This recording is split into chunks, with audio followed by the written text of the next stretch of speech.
I want you to understand what I was before I went there. Not who I was, what I was.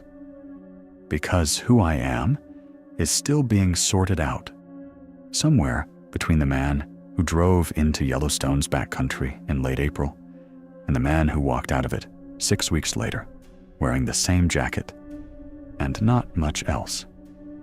But what I was is easier to nail down. I was a professional. 7 years in search and rescue out of Bridger-Teton National Forest in Wyoming. I was the person they sent when someone didn't come back. I was the person who read the terrain, read the weather, read the evidence, and translated all of it into a report that ended with a location or a cause, or sometimes just a confirmation. I recovered bodies. I documented disappearances.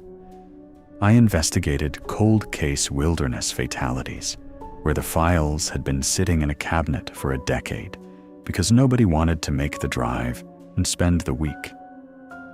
I am telling you this because I need you to understand something fundamental.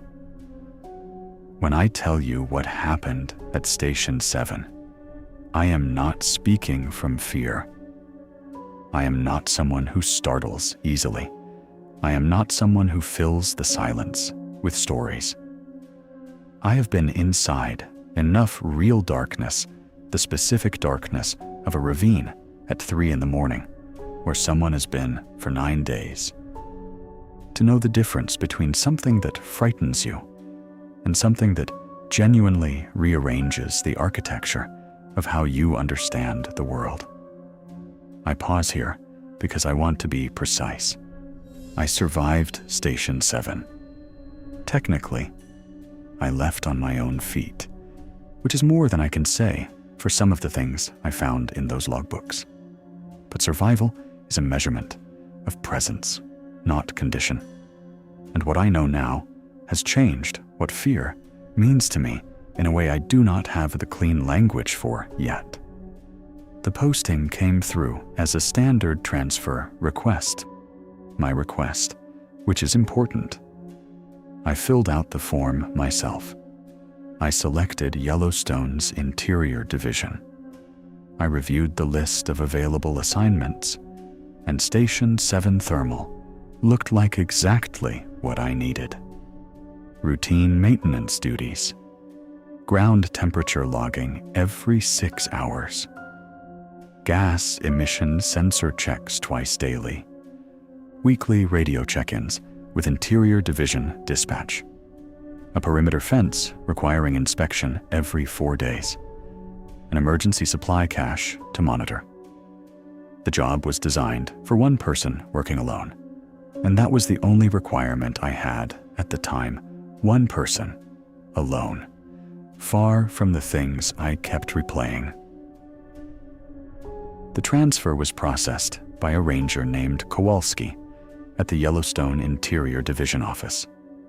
I met him once, briefly, in person, a compact man in his late 50s, gray-haired, with the kind of stillness you see in people who have worked wilderness postings for too long.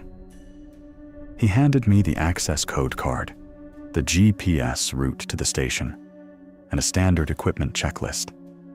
He said almost nothing beyond the procedural minimum, except for one thing. As I was gathering my paperwork and turning to leave, he said, "Don't touch anything you don't need to touch." I remember the exact quality of silence that followed it. Not a warning tone, not emphasis, just a flat, informational statement. The way you'd say, check your tire pressure before a long drive. I remember turning back to ask what he meant, and finding that he had already turned to his monitor. The conversation was over. I told myself it was an odd phrasing. I told myself it was old Ranger shorthand for standard equipment handling protocol. I was good at telling myself things were protocol. I drove out to the trailhead on a Tuesday morning in late April. I remember thinking the drive was beautiful. I remember thinking I'd made the right choice. I was right about the drive. I wasn't right about the choice. The ATV trail ends at mile 9. After that, it's GPS coordinates and unmarked terrain. I had studied the route in advance, the topographic maps, the thermal zone boundary markers. The GPS waypoints Kowalski's office had uploaded to my handheld. I knew on paper that the interior thermal corridor was remote. What paper doesn't prepare you for is the smell. It comes in around mile 8 sulfur. First, the way you'd expect, but then something underneath it. Something organic and warm. Like turned earth after rain, except wrong somehow. Heavier. Mineral in a way that registers at the back of your throat rather than just your nose. The landscape changes color past mile 8. The ground shifts from the brown and pine green of normal Yellowstone backcountry to a pale gray white, almost chalky, cracked in long lateral lines where thermal pressure has pushed up from below. Steam vents appear between rock formations, small, steady, exhaling at intervals that feel almost deliberate. The sulfur smell deepens, and the wildlife disappears. That's the thing I noticed most. In 7 years of backcountry work, I had never been in terrain that silent. No deer, no birds, no small animals in the brush line. The thermal zone has a biological radius, a distance within which most wildlife simply does not go. And once you cross it, the silence has a specific quality. Not peaceful, not empty, present. It sits against you like a weight. I arrived at Station 7 Thermal at 2:14 p.m. The building was a single-story structure, weathered exterior siding in NPS regulation brown-green, a small satellite antenna mount on the south-facing roof, and a perimeter fence of chain link and wooden post running approximately 40 feet out from the station on all 4 sides. It was intact. It was clean. The equipment was visible through the front window, and it looked operational. It looked, in short, maintained, which was the first thing that didn't match the word decommissioned on my assignment sheet. I let myself in with the key code I was given. The code worked on the first try. I remember thinking that was another odd thing. Why was an abandoned station still on active security? I told myself it was protocol. I was good at telling myself things were protocol. 4 chairs around a central table, not 3, not 6, exactly 4, positioned with a deliberateness that felt less like furniture arrangement and more like a setup equidistant, squared to the table's edges.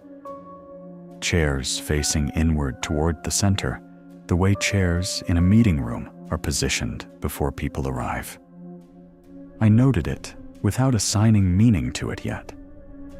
I was cataloging. The equipment worked. The wall-mounted thermometer read 68 degrees. The perimeter motion sensor control panel showed green on all 4 sides. The radio unit powered up and cycled through its frequencies with a clean hum. The lights ran off a generator housed in a locked exterior box behind the station, and the generator was running, which meant someone had been here recently enough to fuel and start it. The supply shelves held canned goods and emergency rations, but the brands were slightly off, not wrong enough to be foreign, just unfamiliar, the kind of regional or institutional purchasing that civilian grocery stores don't carry. Several cans had no expiration dates printed on them at all. I checked twice. The logbook was the thing that stayed with me. It sat open on the table to what appeared to be a blank page. But when I leafed back through the preceding pages, there were entries faded, slightly warped from moisture at some point, but legible. Entries that someone had made, and then, apparently, abandoned mid-assignment. The most recent visible entry was dated spring of 2014 and ended mid-paragraph. I didn't read it closely on that first inspection. I closed the book and placed it back on the table. Then I saw the laminated sheet on the wall beside the east hallway entrance. It was bolted to the wall. Not push-pinned, not taped. Bolted 2 machine screws, top and bottom, driven into the drywall with washers. A laminated document that someone had decided required permanent fixture. I almost didn't read it that first night.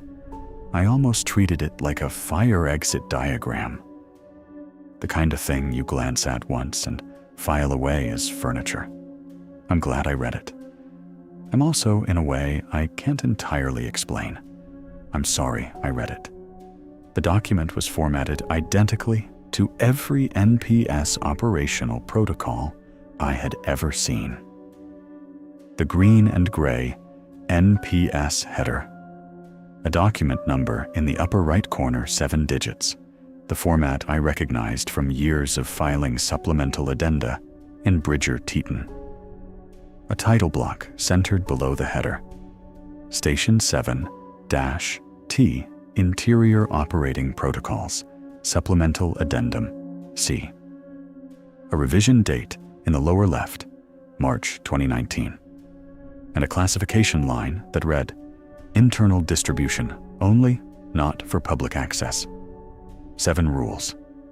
Numbered, single-spaced, each given a brief operational title in bold.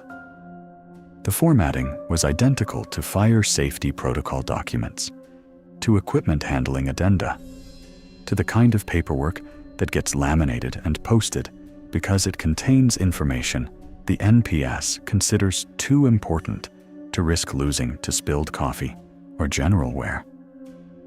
I read them once, quickly, the way you read something you expect to be routine. Then I read them again, slowly, because what they said was not routine in any way I had a category for. Rule 1 said that if the interior temperature dropped below 58 degrees between 11 p.m. and 4 a.m., I should not check the thermometer again until sunrise and should record the temperature as 68 degrees, regardless of the actual reading. Rule 2 said the door at the end of the east hallway was not a storage room and not a bathroom, that I should not open it for any reason, and that if it opened on its own, I should leave the station immediately and not return until morning. Rule 3 said that if I heard my name spoken clearly from outside the station after dark, I should not respond, should not look out the north face windows, should turn on every interior light, and should remain in the center of the main room. It said this might take between 4 and 40 minutes. Rule 4 said that every morning I should count the chairs in the main room. There should be 4. If there were 5, I should remove the extra chair and place it outside the north perimeter fence before 9 a.m. It said I should not count the chairs again that day. I finished reading, and I put the laminate down. I told myself what anyone would tell themselves in that position. I told myself it was hazing. I told myself some bored ranger with a dark sense of humor had printed this up and bolted it to the wall as a joke.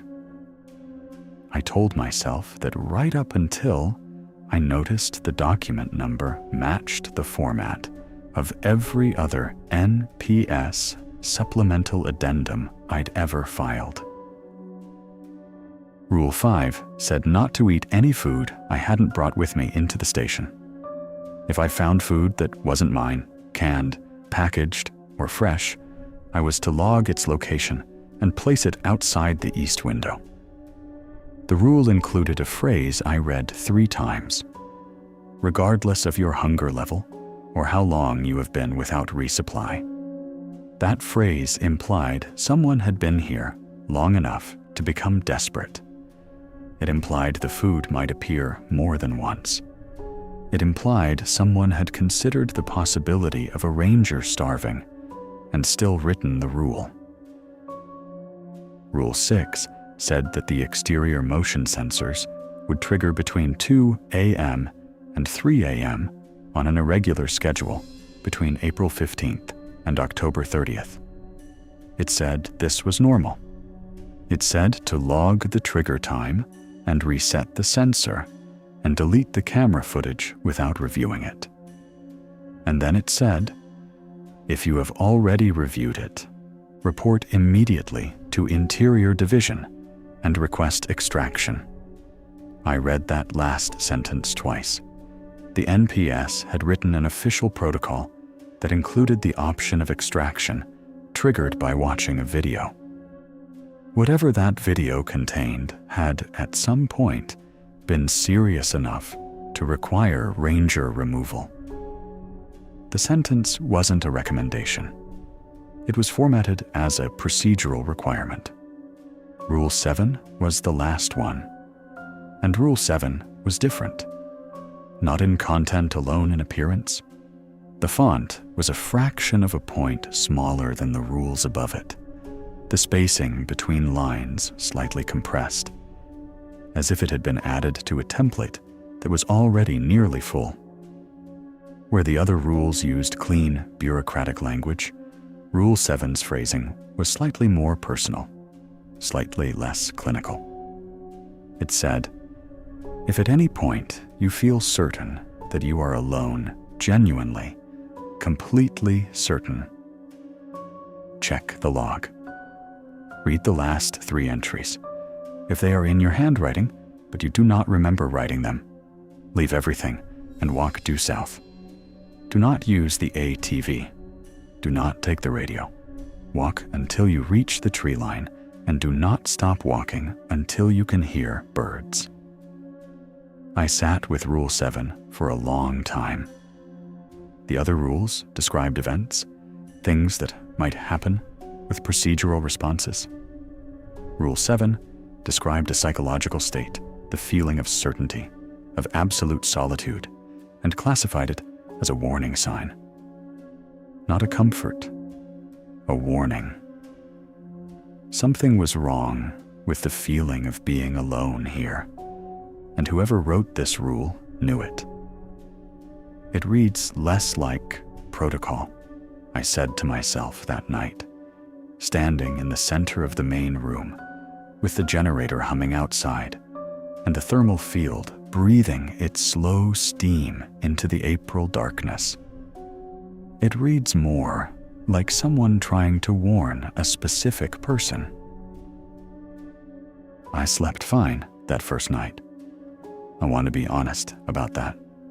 I slept fine, and I woke up, and the station was exactly what it looked like, a quiet building in a quiet place. Day 1 was nothing. Days 2 and 3 were nothing. It was day 4 that introduced me to what nothing was hiding. The first 3 days were the job I came for. I want to be honest about that too. I ran the temperature logs every 6 hours, 7 a.m., 1 p.m., 7 p.m., 1 a.m., and recorded the readings in the logbook with the date, time, and initialed signature the protocol required. The readings were consistent, 66 to 68 degrees inside the station, variable outside depending on proximity to the active vents. I checked the gas emission sensors along the perimeter, confirmed the moisture readings on the thermal ground monitors, and walked the fence line every other morning, looking for ground subsidence near the posts, which is the actual physical risk in thermal terrain. Not the steam, not the sulfur, but the soil beneath you, deciding without notice to become something other than solid. I ran the radio check-ins at 6 a.m. and 6 p.m. through the 2 daily windows when the geological interference cleared enough for reliable transmission. Interior Division Dispatch acknowledged each one with the same clipped efficiency. Ranger Marsh, Station 7-Thermal. Check-in received. Nothing to report, copy, and out. I did maintenance. I tightened a loose hinge on the exterior equipment locker. I ran a diagnostic on the motion sensor panel. I inventoried the emergency cache and noted 3 items due for rotation. I cooked, slept, and sat at the table in the evenings, reading from the paperback I'd brought, which was a history of the 1988 Yellowstone fires. Not leisure reading exactly, but the kind of material that feels appropriate in a place like this. Grounding, factual, tethered to real events with documented causes. I did not count the chairs on day 1 or day 2. I forgot about the rules almost completely for 48 hours. The quiet I'd come looking for had arrived, and it was exactly what I'd asked for. And I let myself settle into it the way you lower yourself into cold water slowly, deliberately, waiting for your body to accept the temperature. Day 4, I did the morning chair count. I don't know why I did it that morning. Specifically, I hadn't thought about the rules since I'd arrived. Maybe I was just restless. Maybe I'd heard something in my sleep that I didn't consciously register. I counted the chairs. There were 5. Night 3, I couldn't sleep. Not from fear, from the particular restlessness that comes when your body has adjusted to a new location, but your mind is still catching up, still running old routes. I dressed and stepped outside at 12:40 a.m.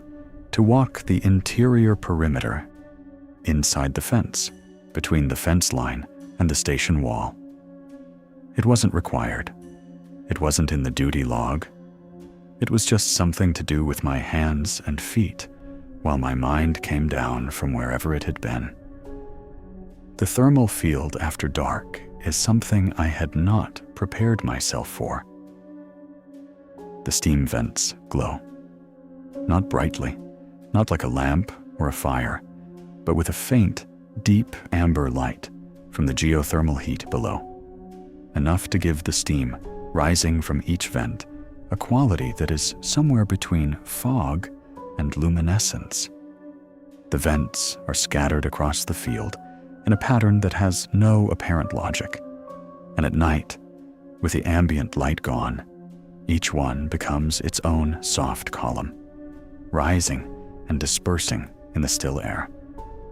The field is beautiful, the way things are beautiful, when they are also actively dangerous. The way a flooded river is beautiful. I stood at the fence line and looked at the field for a while. The air was completely still. No wind, which is why the sound registered so clearly. It was rhythmic, steady, coming from the direction of the largest vent cluster, maybe 60 yards past the north fence line. Not mechanical, not like the generator's hum or the click of a cooling engine. Something with variation in it, something that expanded and contracted, like breathing. I stood there for a while. I told myself it was thermal pressure cycling through the vent chambers, which is a real thing, a documented acoustic phenomenon. and a reasonable explanation. I walked back inside. I picked up the logbook and wrote 055, unidentified acoustic event, likely thermal. No visual source, no further action taken. I remember writing likely and feeling slightly embarrassed by the hedge word. A ranger who writes likely is a ranger who isn't sure. I wasn't sure. I went back inside and I locked the door, which was the first time I'd locked it since I arrived. 5 chairs. I stood in the kitchen doorway and counted them 3 times. 4 chairs in their positions from the previous evening, equidistant, squared to the table, and a 5th chair placed at the table's south end, perpendicular to the others, as if someone had pulled up an extra seat mid-meeting. The chair matched the others exactly. Same design, same NPS issue, wood and metal frame, same slight wear on the front legs from years of use. It had not been there the previous night. I was certain of this because I had eaten at this table at 7 p.m., and I had sat in one of the 4 chairs, and I had looked at the 3 others while I ate, and there had been 4 chairs total. Now there were 5. I stood there for a moment with a dry mouth and the particular clarity of a person running through rational explanations and finding them inadequate one by one. An animal would have had to enter the station. The door had been locked. There were no signs of entry on the windows. The chair was not dusty or damp. It was positioned at the table as if placed by someone who understood what tables were for. I followed Rule 4. I picked up the 5th chair, carried it through the front door, walked it out to the north perimeter fence, and propped it against the chain link post at approximately the midpoint of the north fence line. I felt, doing this, the specific and absurd self-consciousness of a person following instructions they do not understand in a place where no one is watching. I felt slightly ridiculous. I went back inside, drank a cup of water, and started my morning sensor round. And I did not count the chairs again, per the rule. At 2:30 p.m., I was running the north perimeter check, walking the outside of the fence, checking the post anchors and chain link tension when I saw the chair. It was not where I had left it. It had moved approximately 15 feet east along the fence line, but the direction was not the thing. The direction was explainable uneven thermal ground shift, subsidence pressure from below, something in the soil moving things that rest on top of it. The direction was not the thing. The angle was the thing. The chair was facing the station, facing the front door, specifically, at a precise angle that required it to have been turned almost 45 degrees from the orientation I'd left it in. It sat the way a person sits, facing forward, positioned as if waiting for something to come through that door. No wind. The ground around its legs showed no disturbance pattern consistent with sliding or tipping. I walked the perimeter all the way around the station without stopping, came back inside, and stood at the front window, looking at it for a long time. I told myself an animal moved it. I told myself thermal pressure under the ground shifted the soil, and the chair moved as a result. I told myself everything except the thing that the chair's angle was telling me. It was facing the door. It was sitting the way a person sits when they are waiting for someone to come outside. Night 4. I woke at 2:06 a.m., and I could see my breath. I was in a sleeping bag rated to 20 degrees Fahrenheit, and I was cold, not uncomfortable. Cold. The kind of cold that gets inside the bag with you and sits there rather than coming from outside it. I lay still for a moment, looking at the small cloud my breathing made against the dark ceiling of the station. And the first thing I thought, before the chair, before the rules, before anything else, was that the generator had failed and the electric heating unit had shut down. Then I remembered Rule 1. I remembered it with the specific quality of recollection that belongs to things you have read and half dismissed, and then find suddenly, urgently relevant. If the interior temperature drops below 58 degrees between the hours of 11 p.m. and 4 a.m., do not check the thermometer again until sunrise. I was already out of the bag. I was already looking at the wall thermometer before I consciously decided to. 41 degrees Fahrenheit. I looked at the exterior thermometer display on the sensor panel. 58 degrees outside. The thermal field behind the station was warmer than the inside of the building by 17 degrees. There was no mechanical failure that produces this. There is no insulation failure, no drafting issue, no equipment malfunction that takes a heated interior below ambient exterior temperature by that margin. There is no rational model in which the outside of a building in the Yellowstone backcountry in late April is warmer than the inside. I stood completely still for 60 seconds. I counted them. I listened. Then something moved in the east hallway. Not the door. Nothing dramatic. It was a sound between the door and the wall. Not a creak, not a knock, not a footstep. Something with no mechanical category. A sound that had weight to it, the way sounds made by mass have weight, but no identifiable source geometry. I turned on every light in the station. Every overhead, every lamp, every sensor panel indicator light I could trigger to maximum brightness. I sat in the exact center of the main room on one of the 4 chairs, and I did not move until the windows began to show gray, and then pale orange. By 7 a.m., the interior thermometer read 67 degrees and climbing. The generator was running normally. The heating unit showed no fault code. I opened the logbook and wrote the morning temperature entry. I wrote 68 degrees.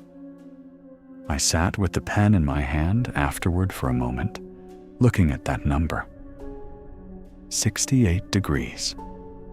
A number I had been specifically instructed to write, regardless of what the thermometer said. A falsification. A deliberate corruption of the official record. 7 years of documentation work. And I had just done the one thing I had spent 2 years trying to stop doing. The same thing that buried the hiker. The same thing I had promised myself I would never do again.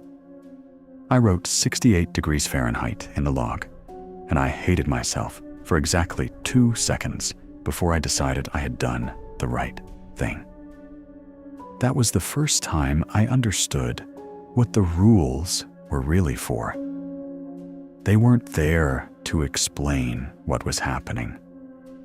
They were there to keep you moving forward, to keep you from stopping and asking questions that don't have answers. You can survive.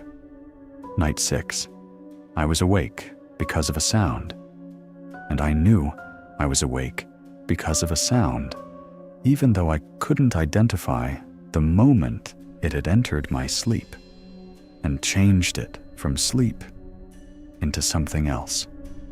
I lay in the dark for a few seconds, building a picture of the station around me, the generator's steady hum outside, the faint mineral smell of the thermal field coming through the wall seams, the particular quality of the silence inside the building that I had learned to read the way you learn to read a person's posture. Something was wrong with the silence in the east hallway. It was being used. The sound, when I focused on it, was pages turning. That is the only description I have that is accurate. Not a flipping or a rifling, a slow, deliberate turning. The sound of something being read rather than searched through.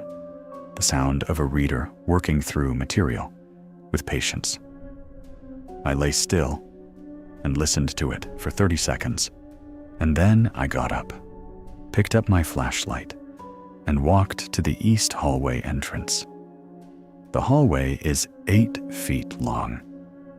The door at the end is a standard interior door wood core, painted the same off-white as the walls. No window, no markings.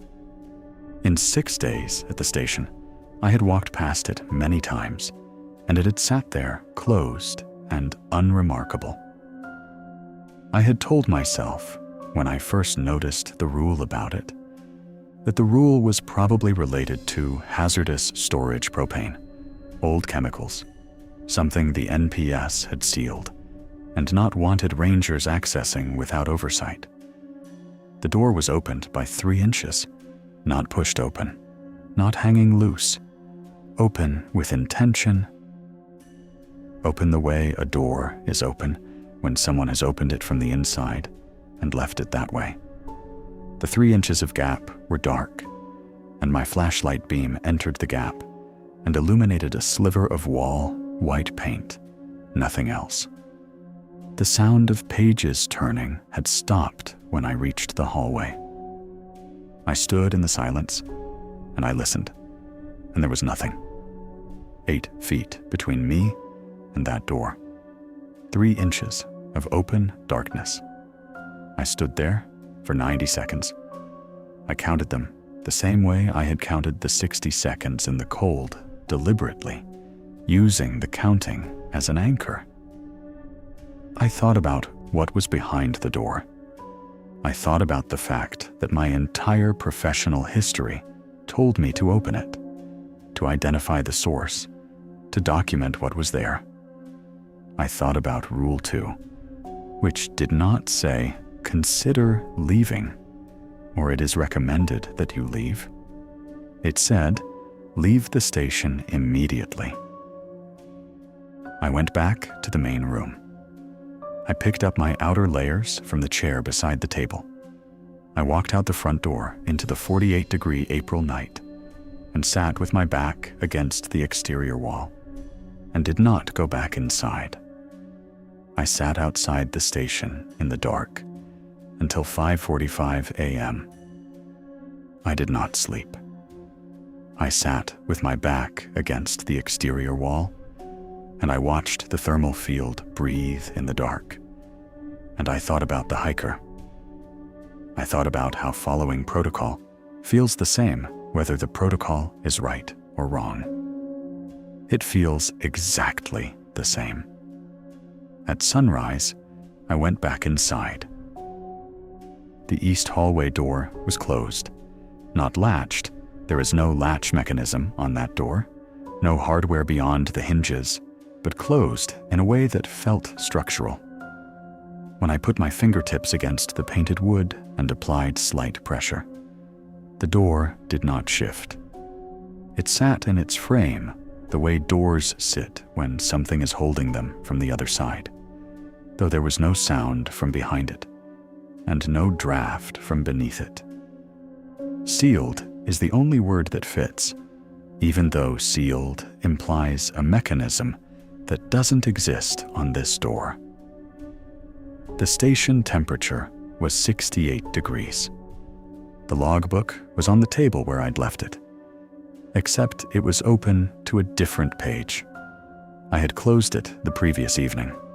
I was certain I had closed it.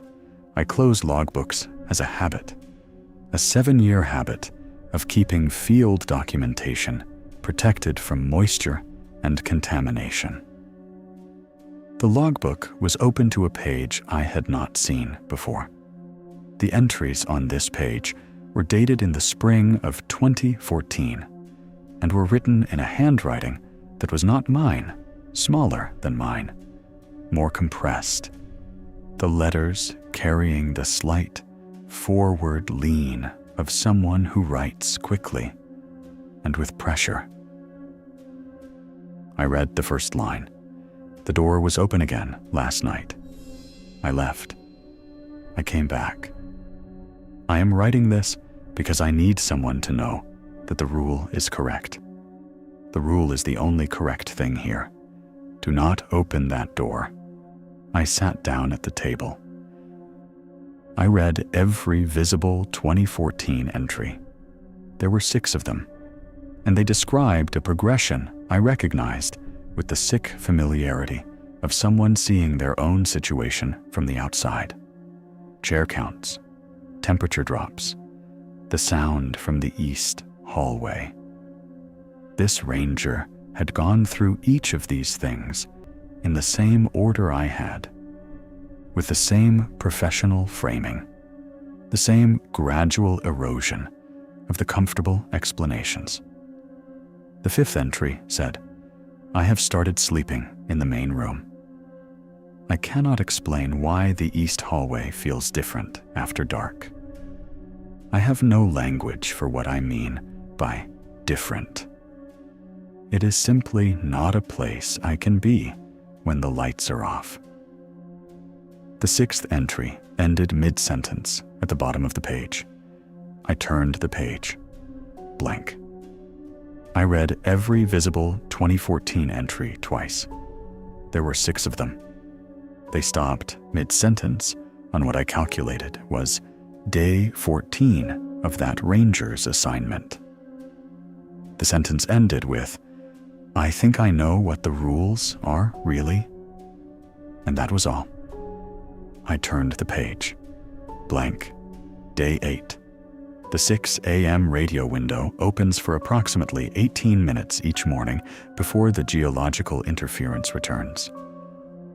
I had learned the timing by the 3rd day, the way the static thickens and then clears, the way the carrier tone shifts from broken to clean and back again.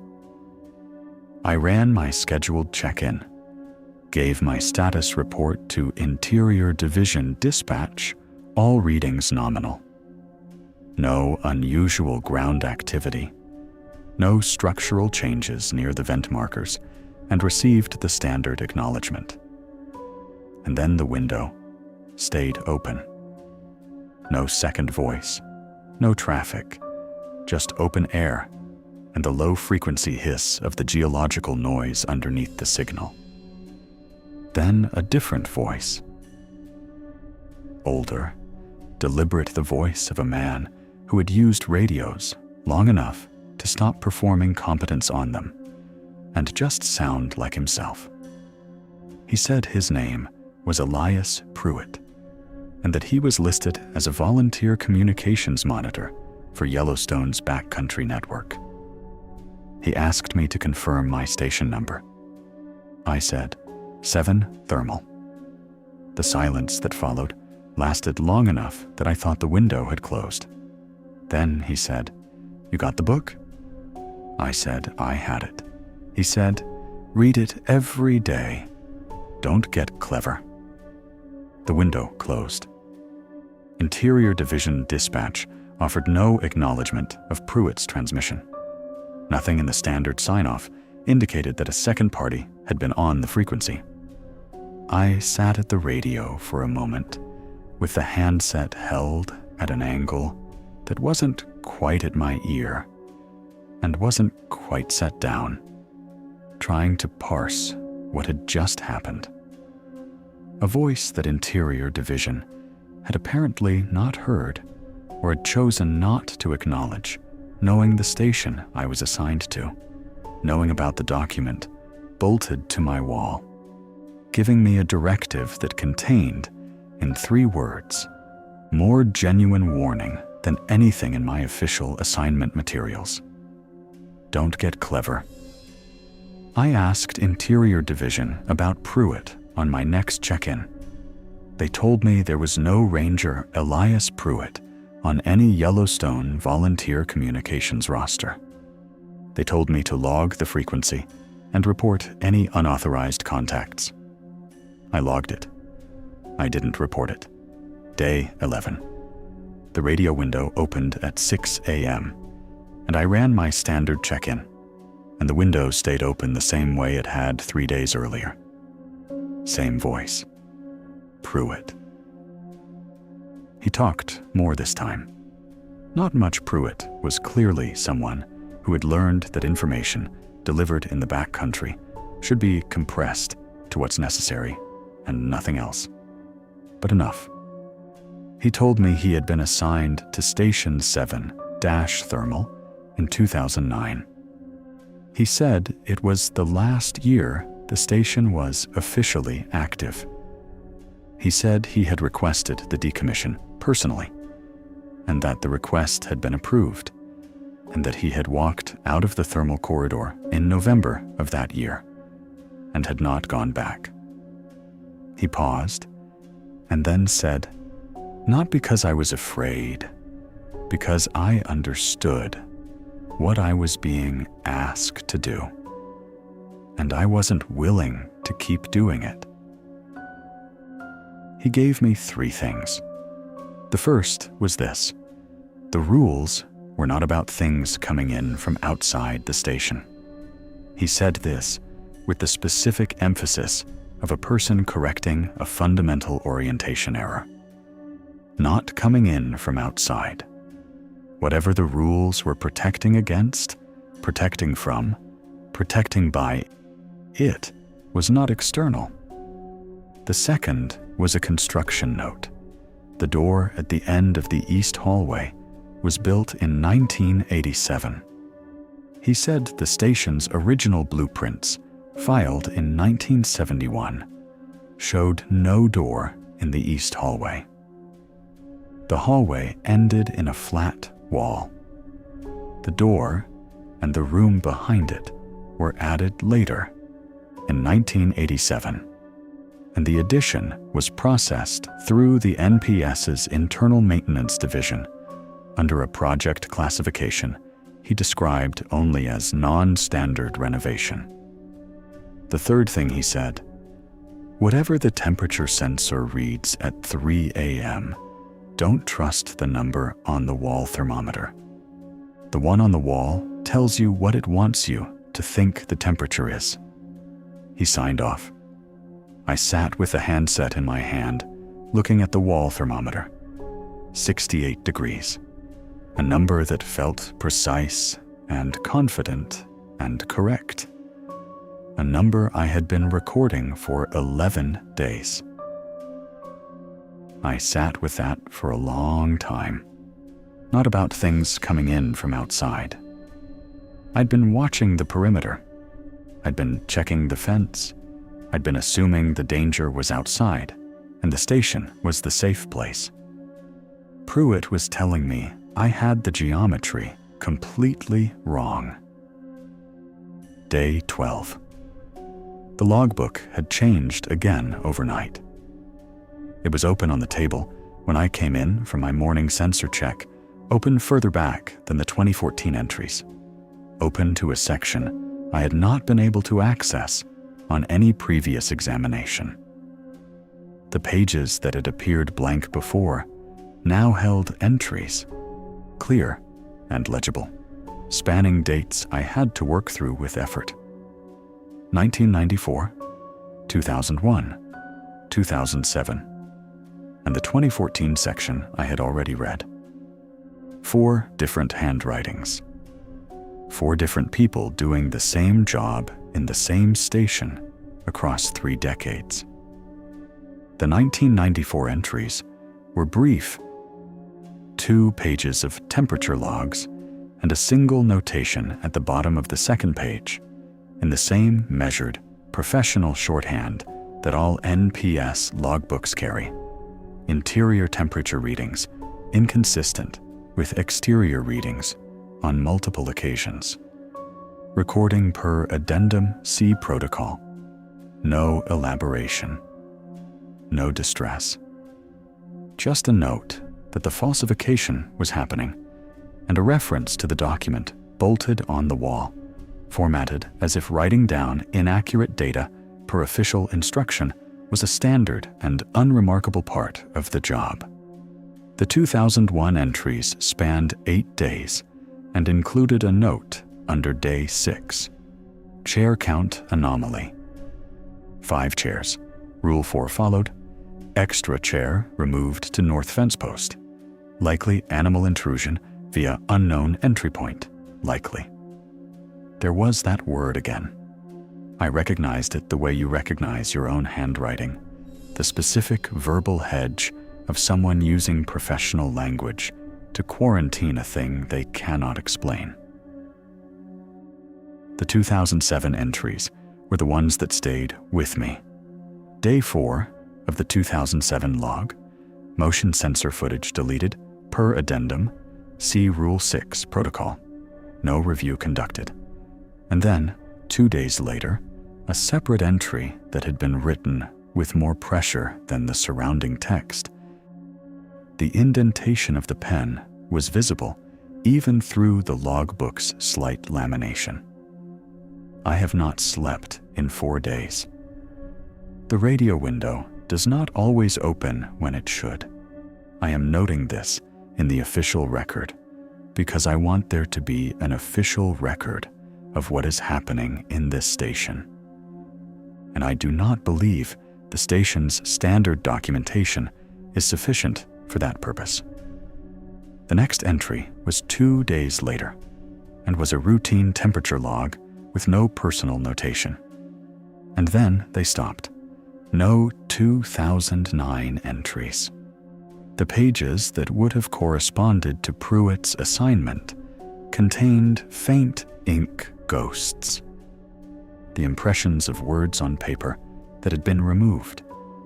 Not blank pages, but erased ones. The kind of erasure that requires the original pages to be gone. Pruett had either removed his own entries when he left, or someone had removed them after. I cross-referenced the entry dates with my memory of the rules revision date, March 2019. That meant the rule book had been updated after 2014. After whoever wrote, "I think I know what the rules are, really." Someone read that entry and updated the rules in response. Someone had been here in 2019, long enough to update the document. That ranger left no log entries at all. Day 13.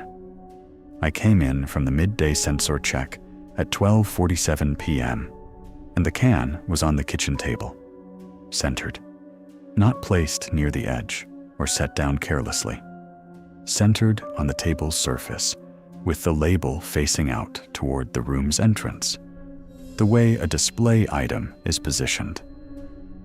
Campbell's chicken noodle soup in a can design I did not recognize the font on the label had a quality I associated with the early 2000s, a rounded corporate typeface that the Campbell's brand had moved away from years ago. I checked the label for a date. There was no expiration date. There was no production code. There was just the can, full by the weight of it when I lifted it, intact by the sound of it when I pressed the seam.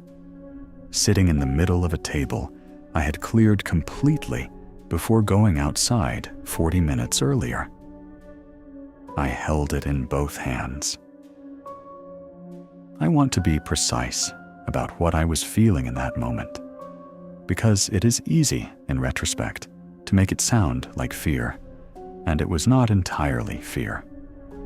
I had been on reduced rations for 3 days, a resupply delay from Interior Division, weather over the access route, nothing sinister, just logistics. I had been managing it. I was not starving. But I was aware of the difference between a full stomach and what I currently had, and I was holding a sealed can of soup that had appeared in my kitchen from no identifiable source, and it was warm from the table, and it smelled of nothing, and I held it for 6 minutes. I know it was 6 minutes because I checked my watch when I put it down. I logged it. Day 13, 12:47 p.m., unidentified food item found on kitchen table. Campbell's chicken noodle, no expiration date. Label design consistent with pre-2003 production. Item not from personal resupply. Rule 5 protocol followed. I carried it to the east window and set it on the exterior sill. I went to sleep. I slept more deeply than I had in 4 days. In the morning, the can was gone. In its place, on the exterior sill, was a folded piece of paper. Standard notebook paper, white, the fold sharp and deliberate. I unfolded it. 4 words in blue ink, block letters, unhurried and clear. You should have eaten it. I recognized the handwriting before I consciously processed the recognition.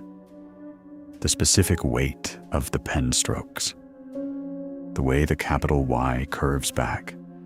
The way the letter E closes slightly more than standard. My pen was on the table. I picked it up and wrote a test sentence, my standard field notation header, the one I had written hundreds of times. The E closed the same way. The capital Y curved identically. I thought about calling for extraction. I thought about it for about 4 minutes, which was the length of time it took me to remember that calling for extraction meant filing a report, and a report meant explaining the note, and explaining the note meant explaining that either I wrote it in my sleep or something else did. Neither of those was a report I knew how to file. Night 13, 12:44 a.m. I heard my name, not shouted, not whispered, spoken at conversational volume from outside the station's north face, the flat, precise cadence of a radio dispatch call. The cadence they teach you in S and R orientation, the one designed to cut through static and ambient noise and reach the specific person it's addressed to without ambiguity. Daniel. Clean consonants. Slight emphasis on the second syllable. The voice of someone who has said a name over a radio so many times that it has become purely functional, stripped of warmth or hostility, just a signal carrier. I knew the voice. I had heard it at 11:47 p.m. on a February night 2 years ago, coming through the handset of a search radio on the eastern slope of the Gros Ventre Wilderness, telling me that chain of command protocol required the hold order to stand, and that the extraction team would not be cleared for re-entry until weather lifted and the incident commander authorized. I had argued. The dispatcher had repeated the hold order in the same flat, professional cadence. I had held. The hiker did not survive the 18 hours. I was sitting up in my sleeping bag with every muscle in my torso locked before I had consciously decided to move. Rule 3 was absolute and immediate in my mind. I turned on every light overheads, the table lamp, the sensor panel, the 2 emergency fluorescents I'd tested on day 1. I moved to the center of the main room, and I stood there with the station lit the way a building is lit when someone is trying to make it visible from a distance. My name again. Same cadence. Daniel. I counted 4 more times over the next 31 minutes, at intervals of 3 to 7 minutes between repetitions. I stood in the center of the room with my arms at my sides and my breathing controlled. And each time the voice said my name, I felt something different than fear. I felt the specific, exhausted guilt of a person being called to account by someone they failed, and understanding, in the part of the brain that operates below argument, that the call is deserved. At minute 31, the voice stopped. 12 seconds of silence, then footsteps on the roof. One pass, front to back, measured. Heavy enough to flex the roof material slightly. I could feel the vibration in the floor through my boots. Then silence again, complete and total. And I stood in the center of the lit room, and I did not move for a very long time. I didn't sleep after that. I spent the night sitting in the exact center of the room, with every light on, and I thought about how the rules knew this would happen. The rules described this. The rules told me what to do, and for how long, and when it would stop.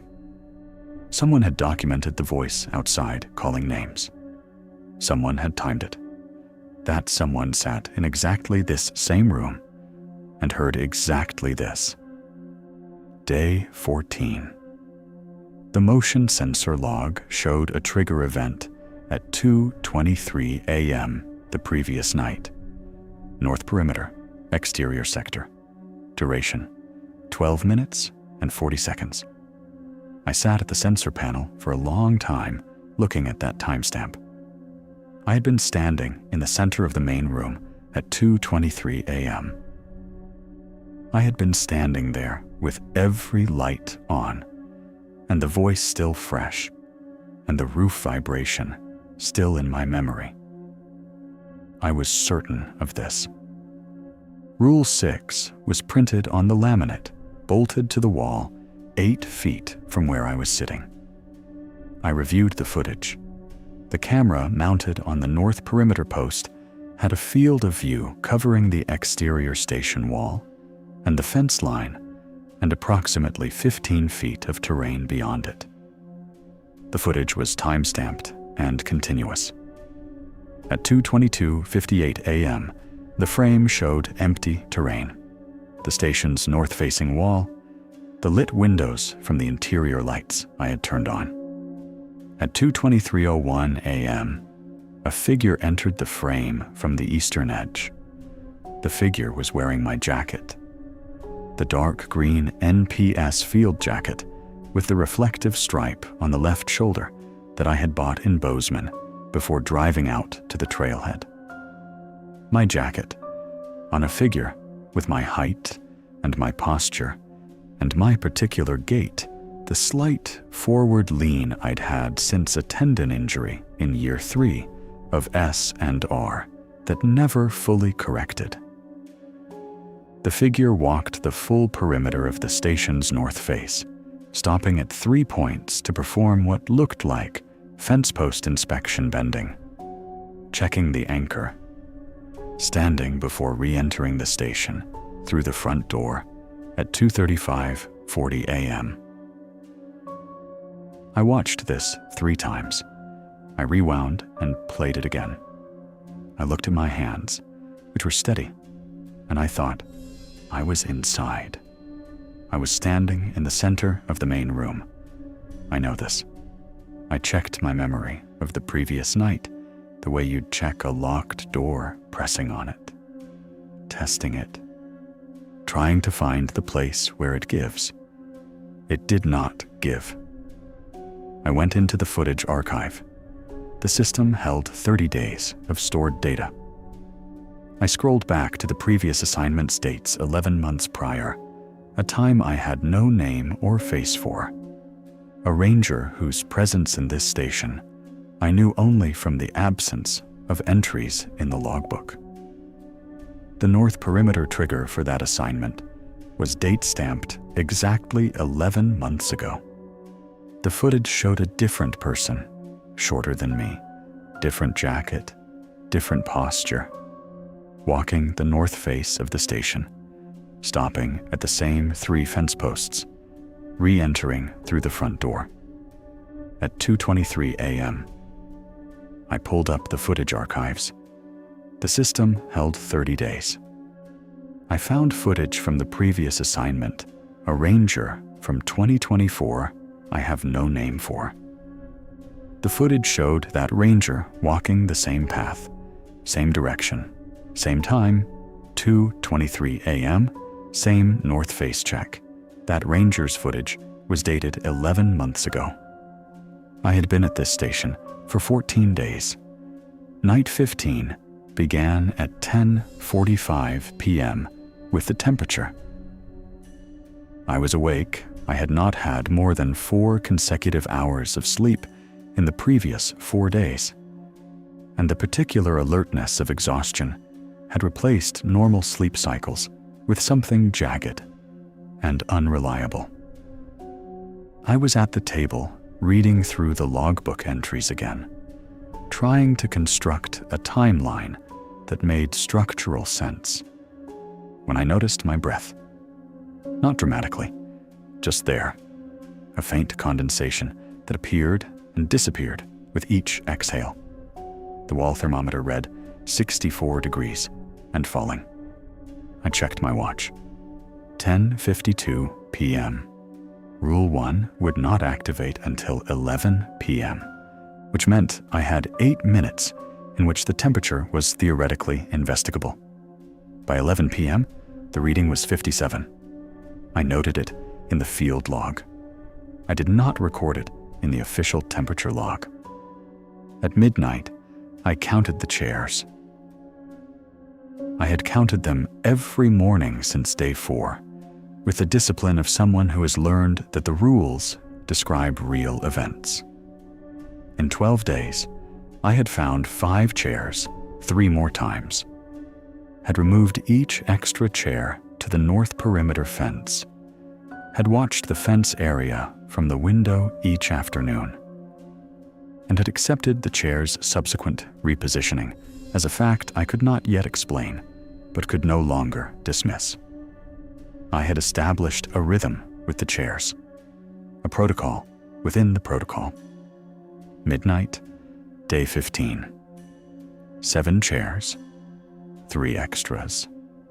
3 chairs, in addition to the original 4, arranged around the table at irregular intervals, as if someone had been pulling seats up throughout the evening, one at the north end, one beside my usual seat, one positioned between the table and the east hallway entrance in a way that partially blocked the corridor.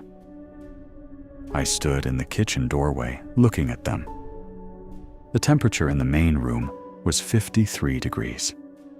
My breath was fully visible now, small clouds moving in the light. I carried all 3 chairs to the north perimeter fence. 3 trips, the cold air sharp in my lungs. Each time I turned back to the station, the lit windows and the dark perimeter field and the distant steam vents were the only constants. I set the last chair against the fence post, released my grip, and heard from directly behind the north fence line, at conversational volume, in that flat dispatch cadence, "Daniel." Rule 3. I went back inside, every light on, center of the main room. I stood here for 16 minutes, with the name repeating at measured intervals outside, and at 2:23 a.m., the motion sensor triggered on the north perimeter, and at 2:47 a.m., the east hallway door opened fully. Not 3 inches, fully open, standing open to its complete width, and from inside the east hallway, from the gap of the fully open door, came a light I had not put there. I stood in the center of the room with every light on, and my name being said outside, and 7 chairs counting themselves in my peripheral vision. And I looked at the door at the end of the hallway. It was fully open. There was light coming from inside. Not my flashlight, not an external source. The room was lit from within. I had not put any light source in that room. I walked to the door. I want to be clear about the decision-making in that moment, because it matters. I did not walk to the door out of recklessness. I did not walk to it out of the kind of horror movie compulsion that makes no rational sense. I walked to it because Rule 2 says if it opens on its own, leave the station immediately, and I had not left. I had not left because Rule 3 required me to stay in the center of the main room with every light on, and both rules were active simultaneously, and there was no protocol for that conflict. There was no rule that adjudicated between Rule 2 and Rule 3. I made a choice. The light from inside the room was warm. Not the blue-white of fluorescent or LED amber, slightly uneven. The quality of incandescent light in old housing that predated modern fixtures. It came from no visible source I could identify from the hallway. It simply occupied the room. The room was larger than the station's exterior dimensions allowed. I understood this immediately and completely, and I did not argue with it. The laws of architecture that govern what a building can contain relative to its outer walls were simply not applying here. The room extended beyond what was possible, its far wall lost in a perspective that the lit interior should not have had room to produce. The walls, all of them, were covered floor to ceiling with laminated pages. Hundreds of them, layered and overlapping in places, each one formatted identically to the document bolted in the main room. NPS header, document number. Title, Station 7-T Interior, Operating Protocols, Supplemental Addendum C. But each one had a different revision date. I moved along the nearest wall and read them as I passed. 1988, 1991, 1993, 1997, 2002, 2005, 2008, 2011, 2014, 2016, 2019, 2021, 2023. Each version slightly different. Some rules crossed out in red pen, some rules added in handwritten print in the margins. Some rules with annotations in handwritings I recognized from the logbook entries. The 1994 Ranger's notation, the 2007 Ranger's heavier pen pressure, the 2014 Ranger's compressed, forward-leaning letters. Someone had written in the margin of the 2011 version, in small, careful print, Rule 4 is not about the chairs. It is about counting. It is keeping you counting. In the center of the room was a single chair. On the chair was a logbook. I opened it. My entries.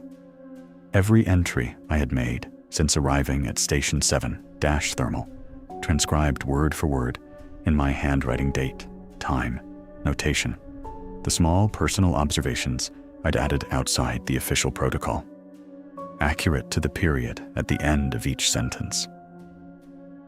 I turned past today's date, 14 more entries, dated across the next 2 weeks, in my handwriting, describing events that had not yet happened in language that was calm, operational, and specific in the way that only someone experiencing a thing can be specific about it. I read the first future entry. Then I closed the logbook and stepped back out of the room. The door sealed behind me without my touching it. I read the first of the future entries. It was dated tomorrow. It read, checked the log this morning. Read the last 3 entries. I did not remember writing 2 of them. Started walking south at 04:30. Rule 7. The log was telling me I would follow Rule 7 tomorrow morning.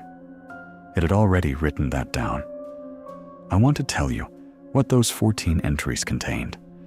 I want to because you have listened this far, and you deserve a full accounting. And because the part of me that spent 7 years writing field documentation still believes that a complete record serves a purpose. But I am not going to tell you everything. There are 3 entries in that logbook entries, dated days I have not yet lived through, written in my handwriting about events I have not yet experienced that I am not prepared to put into language. Not because I am protecting you, because I am protecting myself. And the distance I need from those 3 entries is something I am still working to maintain. What I can tell you is this. The first 11 future entries described operational events, sensor readings, temperature logs, chair counts, radio contacts, specific enough to feel like memory rather than prediction. The kind of specificity that does not come from guessing. Entry 8 described a radio contact with Pruett in enough detail to suggest the station knew not just what I would do, but what the people I would speak with would say. Entries 12, 13, and 14 were different. Entry 12 was written in my handwriting, but referred to me in the 3rd person. He checked the north fence line at 1400. He did not find what he was looking for. Not 1st person. 3rd. The shift was abrupt. No transition between the 1st person operational entries and the 3rd person observation. As if the perspective of the author had changed mid-document. Or as if the author of entries 1 through 11 and the author of entries 12 through 14 were not the same entity using the same hand. Entry 13 was 4 sentences, and I will tell you only the last one. He is beginning to understand that the rules do not describe what the station does. They describe what it permits. Entry 14 was a single line. I will not repeat it here. I closed the logbook. I stood in the hallway after the door sealed, and I counted my breaths for 11 minutes, not from fear, not from calm, but because counting was the only activity that felt continuous with who I had been before I walked into that room. I went back to the main room. I sat in the center. I turned every light off. I went back to the main room. I sat in the center. I turned the lights off. I sat in the dark for the first time since the rules told me not to. Nothing happened. Nothing came. I sat in the dark, and I thought, the station has been here longer than the rules. The rules are its way of asking permission. Day 16, 3:47 a.m. I was not asleep. I had not been trying to sleep.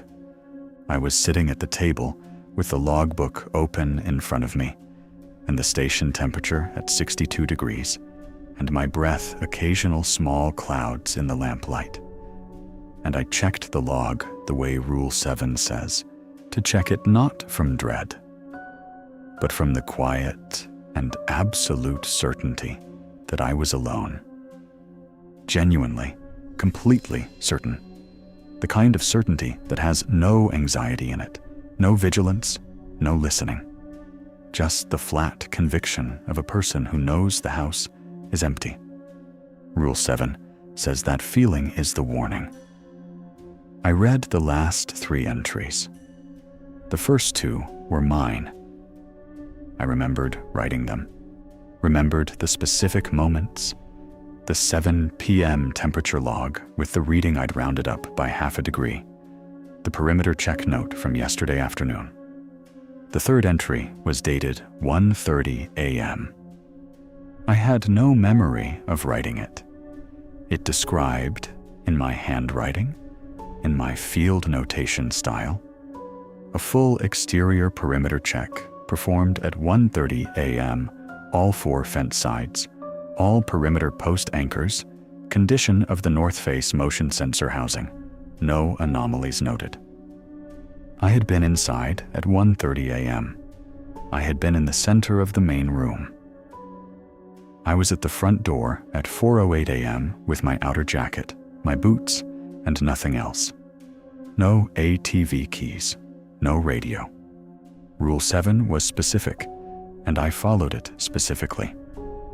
I walked due south from the station's front door into the pre-dawn darkness of the thermal corridor, and the geothermal glow of the steam vents lit the pale ground in amber intervals.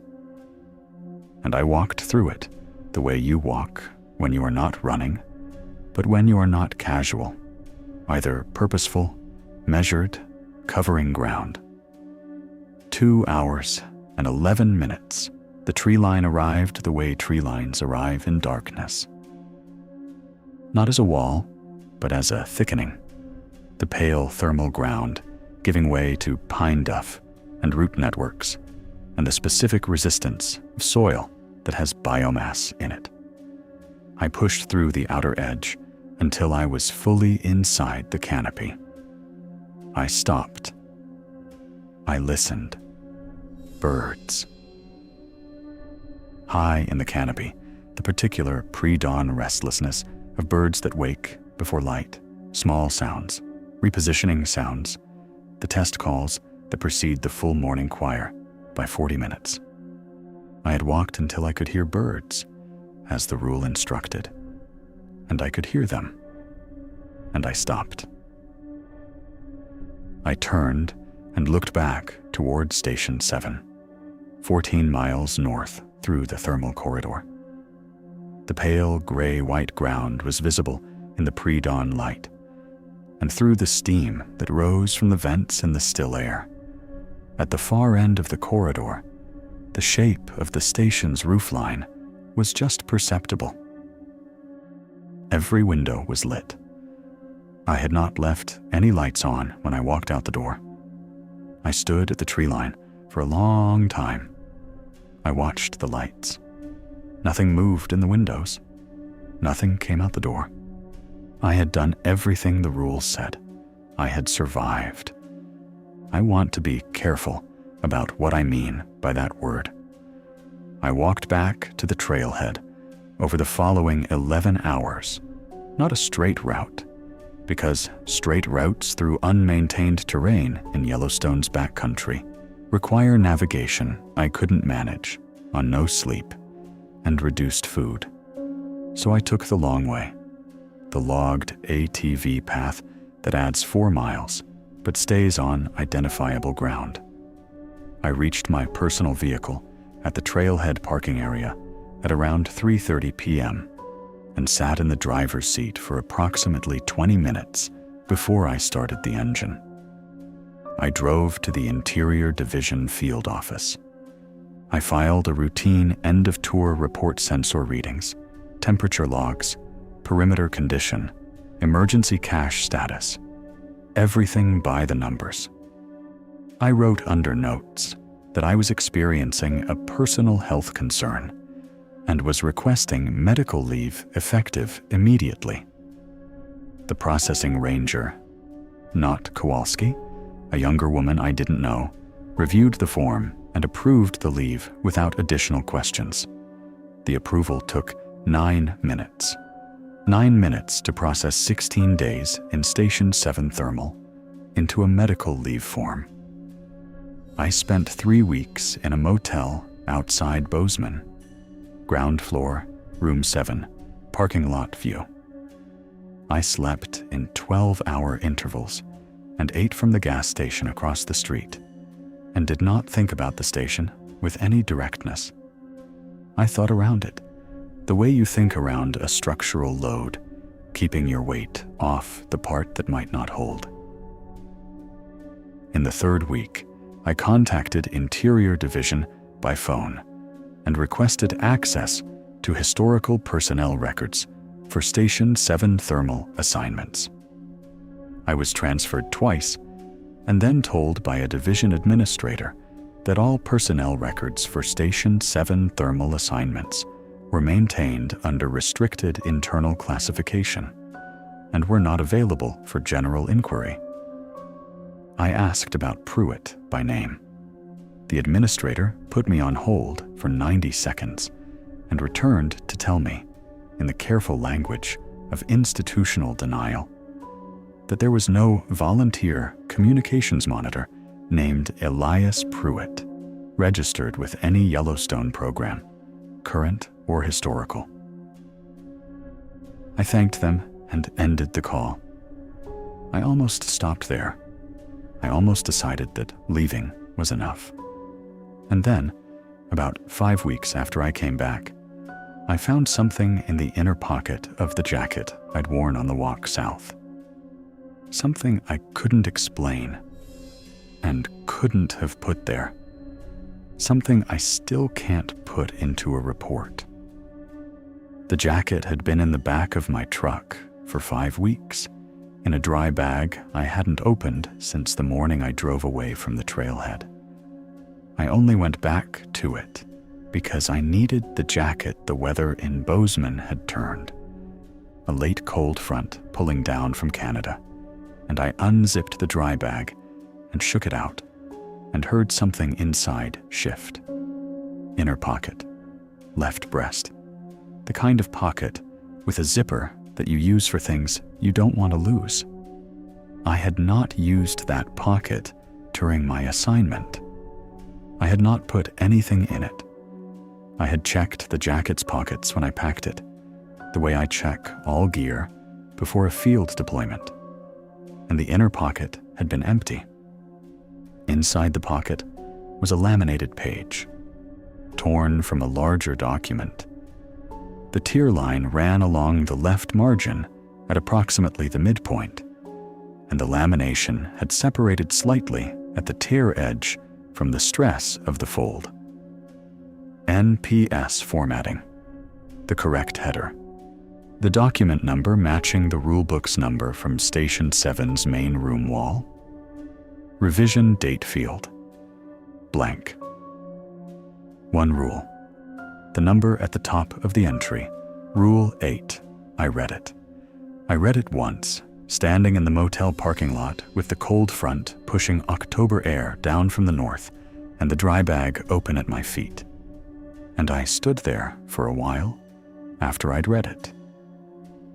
Then I folded it exactly along its original fold lines, placed it back in the inner pocket, and zipped the pocket closed. I have not read it again. I understand now what Pruett meant when he said, "Don't get clever." He meant, do not try to understand more than the rules require you to understand. He meant, the rules are not a puzzle for you to solve. He meant something I didn't have language for until I read Rule 8 and understood immediately and completely what the rules were. Not a warning system, not a safety protocol, not instructions written by frightened rangers trying to protect the people who came after them. A correspondence. The station was communicating. The rules were its outgoing transmissions, and every ranger who read them and followed them had been, without understanding it, transmitting back. I read it once, and I folded it back up, and I have not read it again. I understand now what Pruett meant by "don't get clever." The rules are not a warning system. They are a correspondence. The station was writing back. I am telling you this now because of something that happened this morning. I want to be precise about the timeline. I have been in this motel for 6 weeks. I have been outside the thermal corridor for 6 weeks. I drove 14 miles of backcountry terrain in the opposite direction from Station 7. And then I drove 230 miles of paved road. And I have been living in a room with a parking lot view and a gas station breakfast routine, and every light left on when I sleep. And I had begun, carefully, with the specific caution of a person who knows the ground beneath them has proven unreliable. I had begun to believe that whatever transfer had occurred at Station 7 was directional, that I had carried something out and left it at the tree line. This morning I woke up and I checked the room temperature out of habit. The thermometer on the wall read 68 degrees. I recorded the number in a small field notebook I keep on the nightstand, which I started doing during the first week and have not stopped. And then, before I had time to think about it, before I had decided to do it, I counted the chairs. The motel room has 2 chairs, both by the small table near the window. I counted them the way I count everything now, slowly, with full attention, touching each one as I count. 1, 2. Then I counted again. 1, 2, 3. I stood in the center of the room, looking at 3 chairs beside a table with 2 chair positions. The third chair was pulled back from the table at a slight angle, as if someone had just stood up from it. I don't know what that means. I am trying to decide if it means what I think it means. Rule 4 says to remove the extra chair and place it outside the north perimeter fence before 9 a.m. There is no north perimeter fence here. There is a parking lot. There is a gas station. There are no instructions for this. The rules didn't say anything about this happening outside the station. That's the part that keeps me awake. I keep thinking about what's in my jacket pocket. I keep thinking about the door in the east hallway and what it held and what the room behind it was doing for 35 years before I arrived, and what it will do for 35 years after I leave. I keep thinking about the ranger whose entries stopped mid-sentence in 2014, and the ranger who updated the rules in 2019 and left no record of their name, and Pruett, who walked out in 2009 and then spent 17 years sitting at a radio during backcountry windows, waiting for the frequency that meant someone else was inside. The chair is still here. I haven't moved it yet. I'm trying to decide if I should follow the rule or just figure out something else, something the rule book didn't account for, something clever. And then I think about what Pruett said. And I think about the future logbook entries. And I think about what Rule 8 says, which I am not going to read again, and which I am definitely not going to tell you, and which I cannot stop knowing. The rules didn't say anything about this happening outside the station. That's the part. That's the part I keep coming back to.